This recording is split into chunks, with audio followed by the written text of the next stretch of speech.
2020 সালের 1 ফেব্রুয়ারি অনুষ্ঠিত ঢাকা দক্ষিণ সিটি কর্পোরেশন নির্বাচনে বিএনপি দলীয় প্রার্থী ইশরাক হোসেনকে জয়ী ঘোষণা করেছেন আদালত।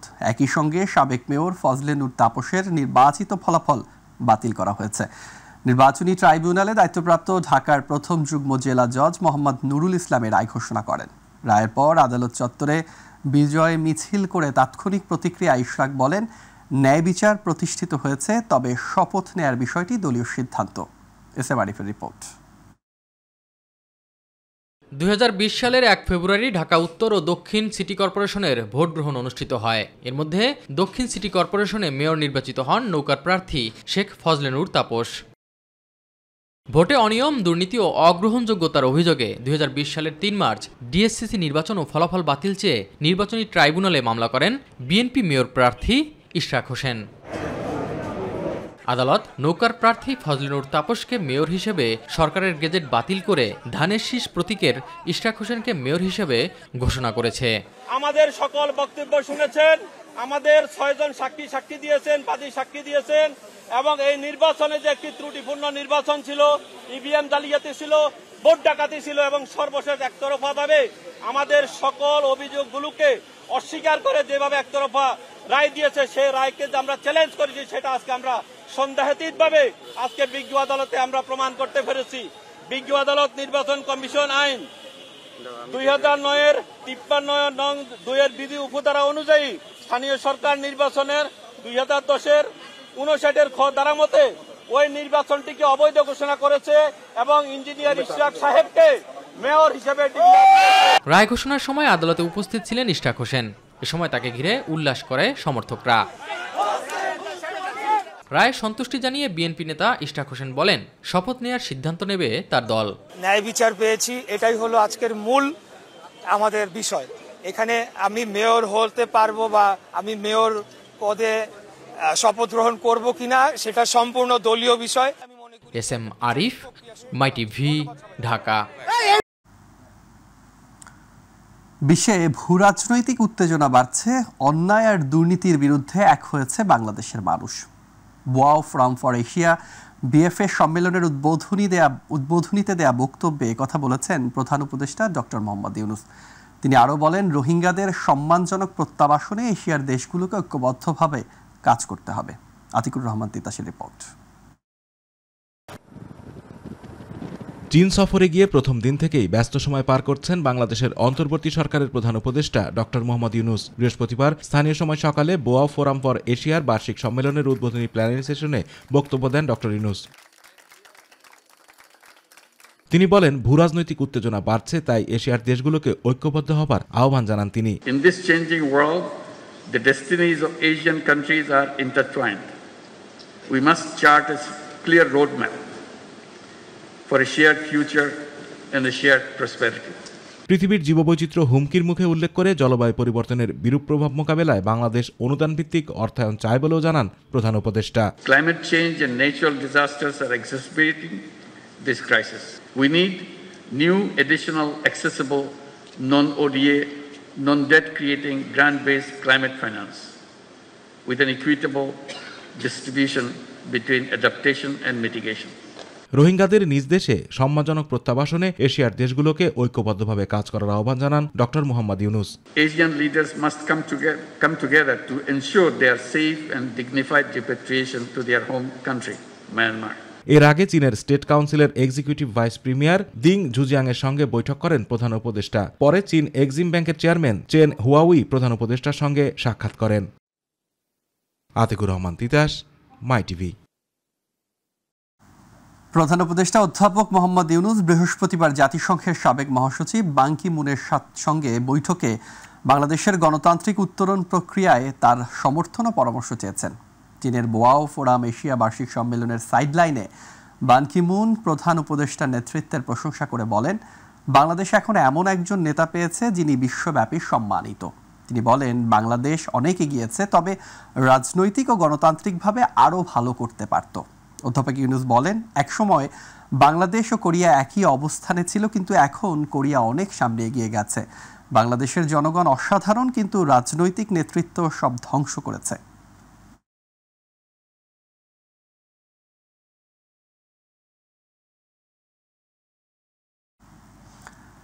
স্বাধীনতা দিবস উপলক্ষে বাংলাদেশের অন্তর্বর্তী সরকারের প্রধান উপদেষ্টা অধ্যাপক ডক্টর মোহাম্মদ ইউনূস এবং বাংলাদেশের জনগণকে শুভেচ্ছা জানিয়েছেন মার্কিন প্রেসিডেন্ট ডোনাল্ড ট্রাম্প। এক শুভেচ্ছা বার্তায় প্রেসিডেন্ট ট্রাম্প এই শুভেচ্ছা জানান। বলেন, পরিবর্তিত এই সময়ে বাংলাদেশের জনগণের জন্য গণতন্ত্র, অর্থনৈতিক অগ্রগতি এবং নিরাপত্তা বৃদ্ধির সক্ষমতা তৈরির সুযোগ এনে দিয়েছে। আগামী বছরগুলোতে যুক্তরাষ্ট্র বাংলাদেশের সঙ্গে অংশীদারিত্ব অব্যাহত রাখতে উন্মুখ বলেও চিঠিতে উল্লেখ করেন তিনি। দ্বিপাক্ষিক সম্পর্ক এগিয়ে নেওয়ার বিষয়ে প্রেসিডেন্ট ট্রাম্প বলেন, তিনি আত্মবিশ্বাসী যে দুই দেশের সম্পর্ক জোরদার করার সঙ্গে সঙ্গে দ্বিপাক্ষিক অর্থনৈতিক উন্নয়নকে এগিয়ে নেওয়া যাবে এবং ইন্দো প্রশান্ত মহাসাগরীয় অঞ্চলে আঞ্চলিক নিরাপত্তা উন্নয়নে একসঙ্গে কাজ করা সম্ভব হবে।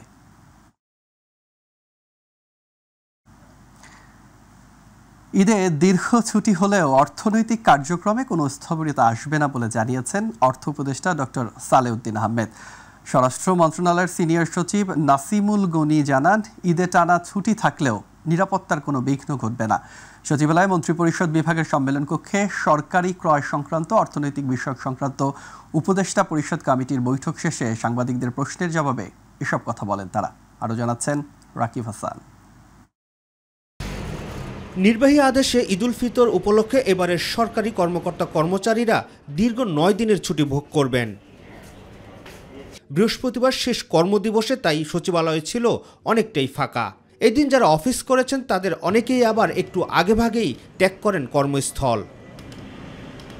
শেষ কর্মদিবসে সচিবালয়ে অনুষ্ঠিত হয় সরকারি ক্রয় সংক্রান্ত ও অর্থনৈতিক বিষয়ক সংক্রান্ত উপদেষ্টা পরিষদ কমিটির বৈঠক শেষে সাংবাদিকদের প্রশ্নের জবাবে স্বরাষ্ট্র মন্ত্রণালয়ের সিনিয়র সচিব নাসিমুল গনি জানান, টানা ছুটির বিষয়টি আমলে নিয়েই নিরাপত্তা সহ সার্বিক বিষয়ে কাজ করছে সরকার। ইনশাআল্লাহ আমরা আশা করি যে আনটুয়ার্ড কিছু হবে না। আইন শৃঙ্খলা বাহিনী অনেক সতর্কতার মধ্যে থাকবেন এই সময়টা। সবচেয়ে বড় জিনিসটা হলো যে আমাদের আগে বাহিনী সচল ছিল না, কিন্তু বাহিনীটা সচল হয়েছে আলহামদুলিল্লাহ। তারা চেষ্টা করছে, এখন ডিগ্রি নিয়ে কথা থাকতে পারে, চেষ্টা চলছে এবং চেষ্টা অব্যাহত থাকবে ইনশাআল্লাহ। দীর্ঘ 9 দিনের ছুটিতে দেশের অর্থনীতিতে স্থবিরতা আসবে না বলে জানান অর্থ উপদেষ্টা ডক্টর সালেউদ্দিন আহমেদ। আমরা বিশেষ পরিকরে ইভেন উপদেষ্টা মন্ত্রীর সদস্য বেশিরভাগ আমরা ঢাকা থাকবো, এটা কথা হয়েছে। দরকার হলে সেই বন্ধের মধ্যে আমরা দরকার মিটিং করবো, সো এটা আটকে থাকবে, এটা আমাদের মধ্যে কথা হয়েছে। বেশিরভাগই আমরা সবাই ঢাকা থাকবো 2-1 দিন ছাড়া। আর সচিবটি যদি বাইরে যায়ও, দেশে থাকলে তো অসুবিধা নয়, বিদেশে গেলে আমরা জুমের মাধ্যমে ইস্যু করি, সেটা আমি ওয়ার্ল্ড ব্যাংকে থাকতে অনেকগুলো মিটিং করেছি, সেগুলো অসুবিধা হবে না। এদিকে উন্মুক্ত দরপত্রের মাধ্যমে 50,000 মেট্রিক টন বাসমতি চাল, 70,000 মেট্রিক টন সার এবং 2 কার্গো LNG কেনার অনুমতি দিয়েছে সরকারি ক্রয় সংক্রান্ত কমিটি। LNG করেছি, আর কতগুলো কনস্ট্রাকশন, যেটা পুলিশের জন্য কতগুলো খুব মাল্টি স্টোর বিল্ডিং পেন্ডিং ছিল, ওটা শেষ পর্যায়ে আমরা অনুমোদন করে হ্যান্ড ওভার করা হবে স্বরাষ্ট্র মন্ত্রী। রাকিব হাসান, মাইটিভি, ঢাকা। ঈদুল ফিতর উপলক্ষে ঘরমুখো মানুষ স্বাচ্ছন্দ্যে ঢাকা ছাড়ছে। সরকারের নানামুখী উদ্যোগের কারণে এবারের ঈদযাত্রায় মানুষের ভোগান্তি অনেক কমে এসেছে। যথাসময়ে ছাড়ছে ট্রেন, সড়ক পথেও নেই বাড়তি ভাড়া আদায়ের অভিযোগ। ঈদযাত্রাকে নির্বিঘ্ন ও নিরাপদ করতে সার্বক্ষণিক কাজ করে যাচ্ছেন আইনশৃঙ্খলা বাহিনী। শিবুল খানের রিপোর্ট। বৃহস্পতিবার ঈদযাত্রার 4র্থ দিনে ভোগান্তিবিহীন যাত্রা শুরু করেছে নারীর টানে বাড়ি ফেরা মানুষ। সায়দাবাদ বাস টার্মিনালে সড়ক পথে বিভিন্ন গন্তব্যের যাত্রীরা বলছেন, অতীতের মতো অতিরিক্ত ভাড়া আদায়ের কোনো প্রবণতা নেই। গতবার তো অনেক বেশি নিছে, আর 900 করে নিছে, এখন কত সেটা বলতে পারি না। অনেকদিন পর ভাই, 1 বছর পর বাড়ি যেতে অনেক ভালো লাগতেছে। ঈদের যাত্রার উপলক্ষে প্রচুর পরিমাণে গাড়ি বা কোনো সংকট নেই। টিকিটের দামও নিচে আছে 650 টাকা করে, গাড়ি পাইতে কোনো সমস্যা হয়নি। সর্বোচ্চ যাত্রী সেবা দেওয়ার চেষ্টা করছেন বলে জানালেন কাউন্টার সংশ্লিষ্টরা। পুনরায় যে ভাড়াগুলো ছিল 650 করে সরকারি রেট, আমরা ওই রেট ভাড়া টিকিট বিক্রি করছি। এদিকে ট্রেন যাত্রায় কমলাপুর রেলওয়ে স্টেশনে ঘরমুখো মানুষের চাপ দেখা গেছে। ভিড় বেড়েছে যাত্রীদের, তবে যথাসময়ে স্টেশন ছেড়ে যাচ্ছে ট্রেনগুলো, তাই ভোগান্তি নেই। এবার দেখলাম এখানে অনেক কড়াকড়ি দেখলাম, সিকিউরিটি অনেক, তো সব মিলে আর কি এবার ভালো লাগতেছে অনেক। গ্রামের বাসায় ঈদের ছুটি কাটাতে যাচ্ছি, এখানে আমার বাবা থাকে, আমার চাচাতো ভাই আরও অনেকেই থাকে, সেখানে আমার নানুদের বাসা, ওখানে যাচ্ছি ঈদ কাটাতে। আমি গ্রামে যে অনেক জায়গায় ঘুরে বেড়াবো, ঈদের ছুটিতে সবাই বিভিন্ন জায়গায় ঘুরতে যায়, আমি যাচ্ছি আমার দাদু বাড়িতে। ট্রেনের শিডিউল বিপর্যয় যেন না হয় সে বিষয়ে লক্ষ্য রাখা হচ্ছে বলে জানান স্টেশন ম্যানেজার। স্বাচ্ছন্দ্য ভ্রমণের ক্ষেত্রে কোনো রকমের অসুবিধা বা কোনো রকমের বিঘ্ন করতেছে না, সেটা আপনারা দেখতেছেন, এবং সুন্দরভাবে ওনারা স্বাচ্ছন্দ্যে এবং নিরাপদে ভ্রমণ করতে পারতেছেন। যাত্রীদের নিরাপত্তা আইন শৃঙ্খলা রক্ষাকারী বাহিনীর সদস্যরা সতর্ক অবস্থানে রয়েছেন। পরিবার পরিজনের সাথে ঈদ আনন্দের প্রিয় মুহূর্ত কাটাতে আপন নিরে ছুটছেন মানুষ। ঈদ আনন্দের শেষে রাজধানীর নগর ব্যস্ততায় ফিরতে চায় ঠিক একইভাবে। শিবুল খান, MyTV, ঢাকা। ঈদের ছুটি শুরুর একদিন আগেই রাজধানী ছেড়ে বাড়ি ফেরা মানুষের ভিড় বেড়েছে দেশের বিভিন্ন অঞ্চলে। মুন্সিগঞ্জের মাওয়া প্রান্তের পদ্মা সেতু টোল প্লাজার পাশাপাশি চাপ দেখা গেছে ঢাকা চট্টগ্রাম ও ঢাকা ময়মনসিংহ মহাসড়কেও। ভোর থেকে বেলা বাড়ার সাথে সাথে কিছুটা চাপ বৃদ্ধি পেলেও নেই কোনো ভোগান্তি। প্রতিনিধিদের পাঠানো তথ্য ভিডিও নিয়ে রিপোর্ট করছেন ইলিয়াস কমল। ঈদ যাত্রা নির্বিঘ্ন করতে পদ্মা সেতুর মাওয়া প্রান্তের টোল প্লাজা এলাকায় 7টি বুথে আদায় করা হচ্ছে যানবাহনের টোল। তবে মোটরসাইকেলের জন্য বরাবরের মতোই এবারও রয়েছে আলাদাভাবে টোল নেওয়ার ব্যবস্থা। সেতু কর্তৃপক্ষ বলছে শুক্রবার থেকে আনুষ্ঠানিকভাবে ঈদের ছুটি শুরু হলে সেতুতে যানবাহনের চাপ বৃদ্ধি পাবে। অনাকাঙ্ক্ষিত দুর্ঘটনা প্রতিরোধে ঢাকা মাওয়া এক্সপ্রেসওয়েতে বিভিন্ন পয়েন্টে চেকপোস্ট বসিয়ে যানবাহনের অতিরিক্ত গতি নিয়ন্ত্রণের চেষ্টা চালাচ্ছে পুলিশ। পরিবেশ পরিস্থিতি খুবই সুন্দর, কিন্তু ওই চালকেরা অনেক সময় বেপরোয়াভাবে চালায় গাড়ি। খুব ভালোই দেখতেছি, গাড়ির যানজট কম, রাস্তা ক্লিয়ার আছে, কোনো সমস্যা নাই, কিন্তু যাত্রী প্রচুর কম।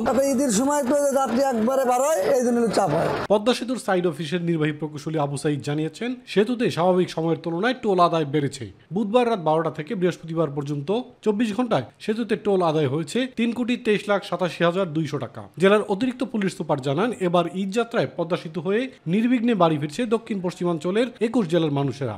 ঈদে ঘরমুখ মানুষ যাতে নির্বিঘ্নে এবং নিরাপদে তাদের বাড়ি পৌঁছাতে পারে, সেজন্য জেলা পুলিশের পক্ষ থেকে আমরা আমাদের সাধ্যমতো সর্বোচ্চ সংখ্যক প্রায় 400 পুলিশ সদস্য বিভিন্ন জায়গায় জেলার বিভিন্ন পয়েন্টে মোতায়েন থাকবে।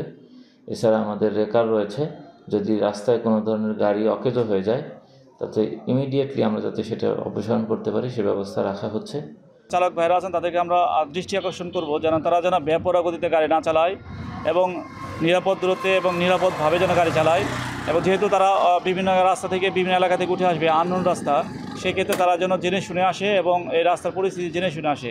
ঈদ যাত্রায় এখনও ঢাকা টাঙ্গাইল যমুনা সেতু মহাসড়কে যানজটের সৃষ্টি হয়নি, তবে অন্যান্য দিনের তুলনায় যানবাহনের কিছুটা চাপ রয়েছে। পাশাপাশি ঈদ যাত্রা আনন্দদায়ক করতে ঢাকা চট্টগ্রাম মহাসড়কে ঘরমুখ মানুষের ভোগান্তি নিরসনে হাইওয়ে পুলিশের কাজ করছে বাংলাদেশ সেনাবাহিনীর সদস্যরা। ঈদ যাত্রায় গাজীপুরের মহাসড়ক পরিস্থিতি স্বাভাবিক রয়েছে। ঘরমুখ মানুষেরা আগেভাগে বাড়ি ফিরছেন। মহাসড়কের নিরাপত্তা রক্ষায় কাজ করছে পুলিশ ও স্বেচ্ছাসেবক শিক্ষার্থীরা। ইলিয়াস কমল, MyTV। জাতীয় নির্বাচন কবে অনুষ্ঠিত হবে এ নিয়ে নির্দিষ্ট দিনক্ষণ উল্লেখ না করায় প্রধান উপদেষ্টার সমালোচনা করেছেন বিএনপির সিনিয়র যুগ্ম মহাসচিব রুহুল কবির রিজভী আহমেদ। আর যুগ্ম মহাসচিব শহীদ উদ্দিন চৌধুরী আনি বলেছেন, দেশীয় সংস্কৃতি লালন করতে স্বাধীনতা দিবস উপলক্ষে দেশের 4টি স্থানে একসাথে কনসার্টের আয়োজন করা হবে। রাজধানীতে আলাদা অনুষ্ঠানে বিএনপি নেতারা এসব কথা বলেন। ইসুফ আলীর রিপোর্ট। পবিত্র ঈদুল ফিতর উপলক্ষে রাজধানীর উত্তরখানে বিভিন্ন শ্রেণী পেশার মানুষের মাঝে ঈদ সামগ্রী বিতরণের আয়োজন করে স্থানীয় বিএনপি। এ সময় দলের সিনিয়র যুগ্ম মহাসচিব রুহুল কবির রিজভী আহমেদ বলেন, দেশের মানুষ দ্রুত নির্বাচন প্রত্যাশা করে, অথচ অন্তর্বর্তী সরকার তা খোলাসা করছে না। ডিসেম্বরে নির্বাচন, আবার বলেন জুনে নির্বাচন, কদিন আগেও বলেছেন। তা আপনাকে দেশের মানুষ সম্মান করে, আপনি একজন গুণীজন মানুষ, তো আপনি এই কথা আপনার, এটা শেখ হাসিনার মুখে সাজে স্বাস্থ্য। গুলশানে সংবাদ সম্মেলনে বিএনপির যুগ্ম মহাসচিব শহীদ উদ্দিন চৌধুরী এনি বলেন, বিদেশি সংস্কৃতির আগ্রাসন থেকে দেশকে রক্ষা করতে হবে, তাই সবার আগে বাংলাদেশ কনসার্টের আয়োজন করতে যাচ্ছে।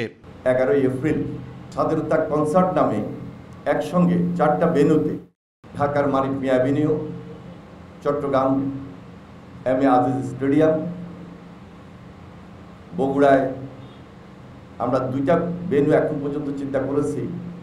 একটা হলো আলতাফুন্নেসা খেলার মাঠ, আরেকটা হলো আজিজুল হক কলেজ। আমরা হয়তো আজকেই সিদ্ধান্ত নিব কোন ভেন্যুতে সেই প্রোগ্রামটি করলে সুবিধা হয়। ইউসুফ আলী, MyTV, ঢাকা। জুলাই আন্দোলনে রাজধানীর চাংখারপুলে ৫ জনকে গুলি করে হত্যার ঘটনায় দায়ের করা মানবতাবিরোধী অপরাধের মামলার চূড়ান্ত খসড়া তদন্ত প্রতিবেদন আন্তর্জাতিক অপরাধ ট্রাইব্যুনালে জমা দিয়েছে তদন্ত সংস্থা। এই তথ্য জানিয়েছে আন্তর্জাতিক অপরাধ ট্রাইব্যুনালের চিফ প্রসিকিউটর মোহাম্মদ তাজুল ইসলাম। তিনি বলেন, ঈদের পর এই তদন্ত প্রতিবেদন ট্রাইব্যুনালে দাখিল হবে। মামলায় আসামির সংখ্যা ৮ জন। তিনি জানান, ট্রাইব্যুনাল থেকে তথ্য পাচারের বিষয়টি তদন্ত চলছে। প্রসিকিউশনের কেউ জড়িত থাকার প্রমাণ পেলেই ব্যবস্থা নেওয়া হবে। এই মামলার তদন্ত রিপোর্টের খসড়াটা অলরেডি চলে এসেছে আমাদের হাতে, হয়তো কয়েকদিন সময় লাগবে মাত্র।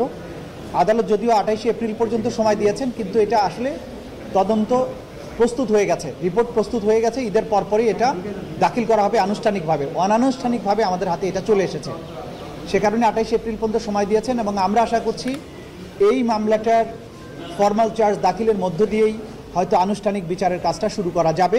শ্রমিকদের বেতন ভাতা পরিশোধ না করায় ভালুকা উপজেলার রোয়ার ফ্যাশন কারখানার মালিক আওয়ামী লীগের সাবেক এমপি সাইফুজ্জামান শিখরের বিরুদ্ধে মামলা করা হয়েছে বলে জানিয়েছেন শ্রম ও কর্মসংস্থান উপদেষ্টা অবসরপ্রাপ্ত brigadier general M Sakhawat Hossain.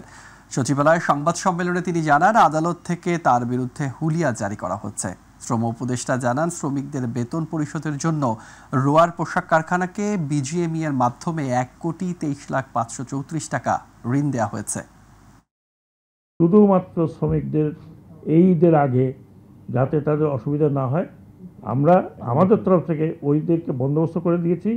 তাও কিভাবে, তারা একটা কমিটি নিজেরা তৈরি করেছে, যেটা হেড হচ্ছে ডিসি ময়মনসিং। আমি ডিসি ময়মনসিংকে ধন্যবাদ জানাচ্ছি, ওনার প্রেজেন্সের কারণে আমি এগ্রি করেছি।